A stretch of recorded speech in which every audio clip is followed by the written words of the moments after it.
안녕하세요. 오늘의 한 문장입니다. 오늘의 한 문장은 우리와 함께한 화요일입니다. 슈워츠 교수가 한 이야기예요. 삶은 서로 당기는 힘의 연속입니다. 고무줄처럼 양 극단 사이에서 당겨지며 대부분의 사람은 그 중간 어딘가에서 살아갑니다. 이렇게 이야기를 했거든요. 고무줄의 양 극단이 있고 그 중간 어디에서 살아간다고 하잖아요. 하지만 그 극단으로 갔을 때 새로운 경험이 있었습니다. 복지관에서 어르신들이랑 글쓰기 수업을 하거든요. 근데 어떤 복지관이든 어르신 글쓰기는 특징이 있습니다.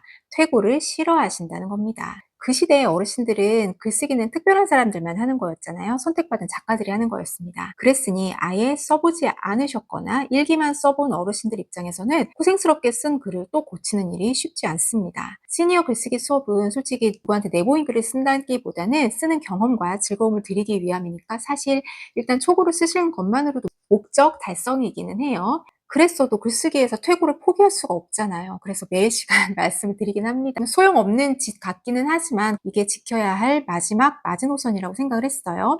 이메일이 왔습니다. 수업 전날이었어요. 숙제했어요. 이렇게 오길래 그냥 아무 생각 없이 누워서 이메일을 열었다가 벌떡 일어났습니다. 한 어르신이 글을 퇴고한 것, 즉 새로 쓴 글을 보내오셨는데 이 글은 딱 봐도 오마이뉴스 시민 기자로 발행할 만한 각이 나오는 글인 거예요. 남의 퇴고에 남의 기사 각에 이렇게 흥분할 줄은 몰랐습니다. 그래서 몇 개의 문단 방향을 제안을 하고 혹시 이렇게 하실 수 있으실까요? 라고 다시 질문을 했어요.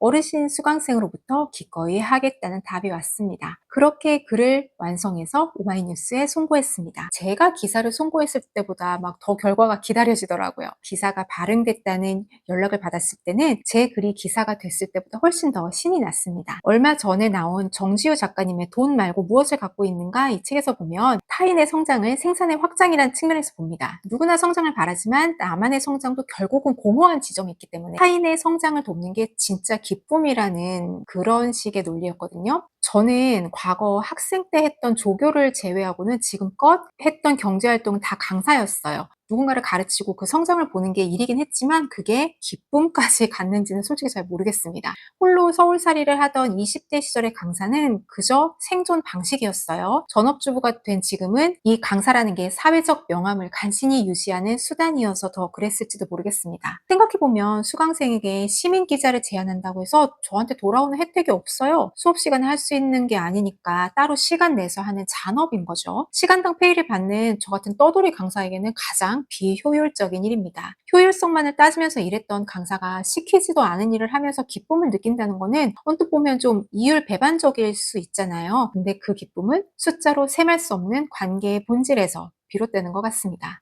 아까 이야기했던 돈 말고 무엇을 갖고 있는가? 라는 질문에 대답할 말을 찾은 것 같았어요.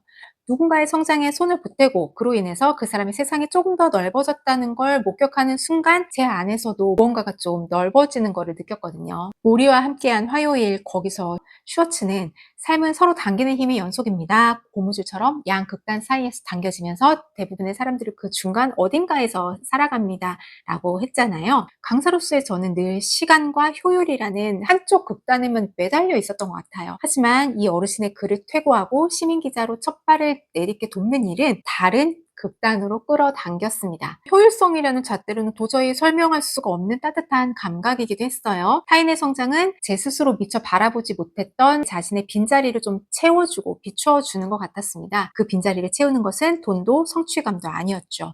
진심으로 연결된 관계와 서로를 북돋아주는 손길이 있었습니다. 효율성을 따지는 일은 잠시 내려놓고 누군가의 성장을 돕는 그 순간만큼은 오롯이 인간다운 기쁨에 젖어 있을 수 있던 것 같아요. 이렇게 삶의 고무줄은 늘 한쪽 방향으로만 팽팽하지는 않은 것 같습니다. 그 반대편에서도 부드럽게 끌어당길 수 있는 것 같아요. 나만 성장해지다가 공허해지는 경지까지 간 적이 없었기 때문에 실은 정지우 작가님 책을 읽으면서 타인의 성장까지 간섭하는 것은 어쩌면 오지랖일 수도 있다는 생각을 했어요. 하지만 이번 일을 통해서 각 수준에서 도울 수 있는 일이 있다는 것을 알게 됐습니다. 이제부터라도 한 번씩은 고무줄의 반대 끝까지 힘차게 달려가 비효율적인 그 짓을 해보려고 합니다. 그 경험이 축적됐을 때 보일 새로운 기쁨을 더 많이 갖고 싶어졌거든요. 혹시 여러분은 축적으로 가질 수 있는 기쁨이 있나요? 고무줄의 양극단으로 달려갔을 때 무엇을 만날 수 있나요? 그곳에서 스스로를 충만하게 채우는 어떤 것을 발견하시길 바라겠습니다. 오늘의 한 문장 여기까지였습니다. 안녕.